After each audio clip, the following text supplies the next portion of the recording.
Today I am super excited to get you this announcement because in June I will be co-hosting an incredible readathon called Once Upon a Readathon. And listen, because it has an amazing theme, not really super strict rules which will make it super easy to get into it. It will have a fun, attack and defend kind of vibe to it, and also it's going to be all around these summer vibes. And let's start with the theme, which is all about the drama, because in this magical world called Miriana that Hannah Black will create it, I will link her channel as well as everyone's channel down below.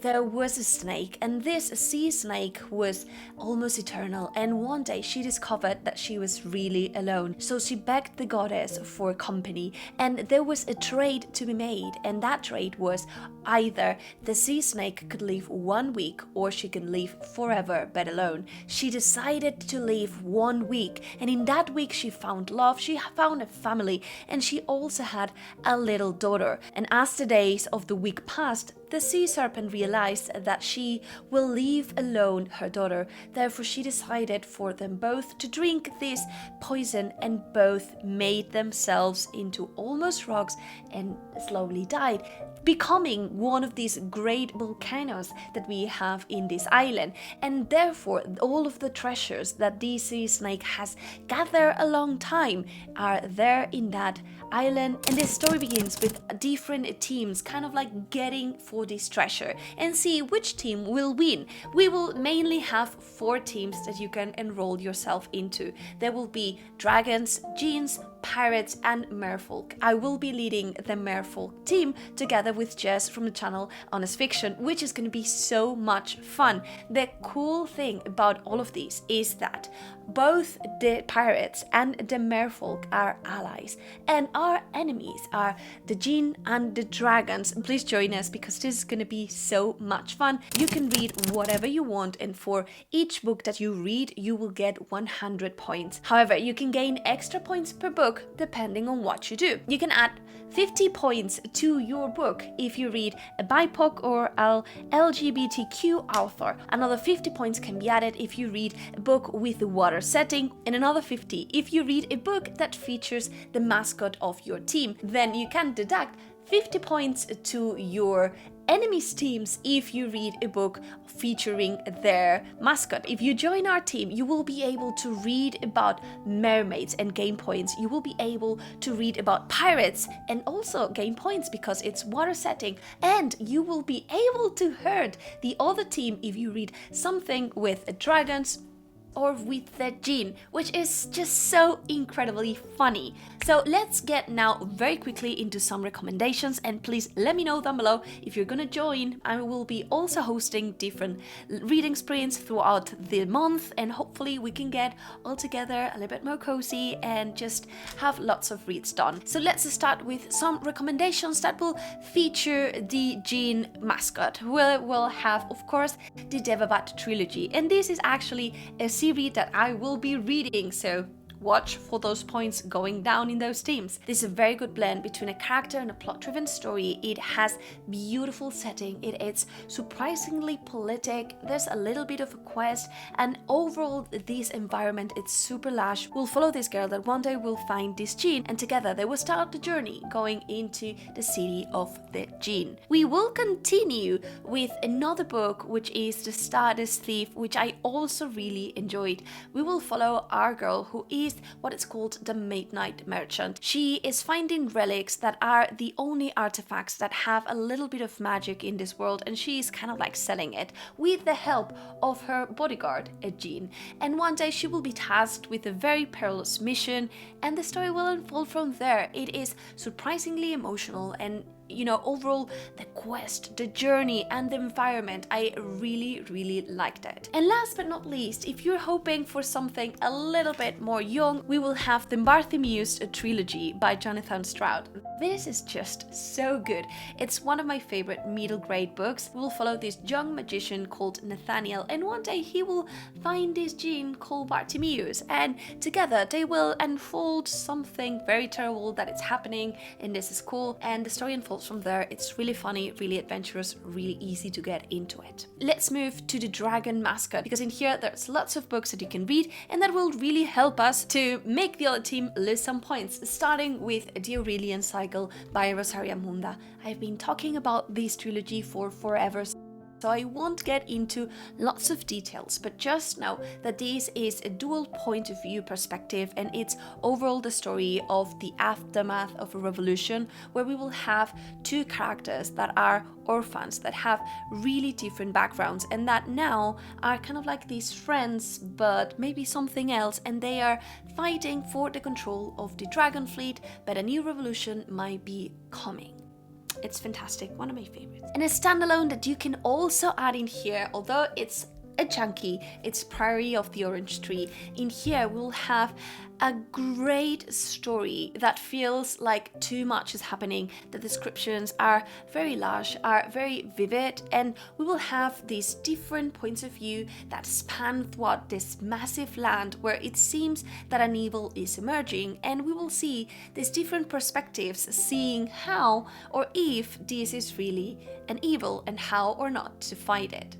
And last but not least, and something that really gave me the How to Train Your Dragon vibes, we have Temerary by Naomi Novik. This is so fun, so light, and it's just a happy book in its sense. It's a retelling of the Napoleonic Wars, but we will have dragons. Really love it, it's really fun. And let's move to pirates. Now, if you are within the Merfolk team, please do. You cannot really hurt the pirates because we are allies, but all of these books feature the sea, feature boats, so there's also something that will give you plus 50 points. And one of the first books, it's a fable. This is a duology, it's young adult, it's really easy to get into it, it is strangely beautiful. There are some descriptions that just stuck with me for a long time, and it's perfect read for summer, honestly. This follows our girl Fable, who wants to be a pirate, but her dad is like, no, you won't, and he kind of like abandons her in this island and is like, okay, if you figure out how to escape this island, then you might have a chance of becoming a pirate. And we will find the story of Fable doing that and the aftermath of that. And if you haven't already, a great chance now to read is TRESS of the Emerald Sea by Brandon Sanderson. This is a cozy fantasy read that it's just a happy book, something that reads very fast and that it's super easy to get into it. And we will follow the story of TRESS. She lives in this rock/island, and along the way she will discover that her love has been kidnapped, and she will do something to fix it, and she will embark herself in this journey. It's not a classic Sanderson book. It's told by Hoyt, so you can find this almost whimsical, funny, hilarious tone all the way through, and it has stakes that are high but not incredibly high. Really a sweet book. And of course, I cannot recommend more Stardust by Neil Gaiman. This is a fantastic book. It is super short, it's a standalone. Overall, it's a story about knowing yourself, about being a misfit and breaking everything. It is a portal fantasy, and overall it's just a whimsical book.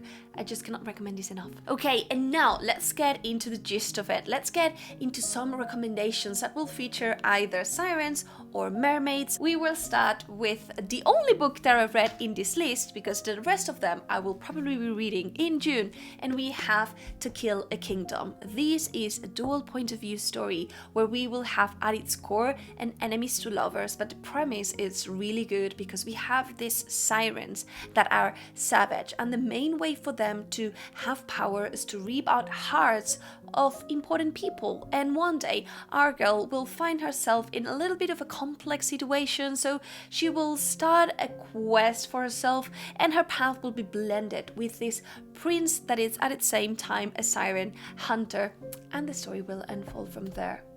Another book that I've wanted to read for ages is All the Stars and Teeth, which is not only a gorgeous cover, but also it sounds really phenomenal. We will have a girl that will need to prove her worth in this very dangerous land. It seems that she is able to have soul magic, which sounds something very interesting to me. Along the way, she will find herself aligning with this pirate. In this world, though, we will find mermaids, and these mermaids are very vengeful, And we continue with Into the Drowning Deep, which is a book that I got recommended by a lot of people, so thank you so much. And this is supposed to be a fantasy borderline horror story, and it's supposed to be actually kind of like a classic, a story where we will be featured with mermaids that are killing people. Then we also have Daughter of the Pirate King, and it's going to be a blend of adventure, romance, high stakes at sea, and also a tiny little bit of magic. And yes, there are sirens being featured here, although this is a book that you can also read if you are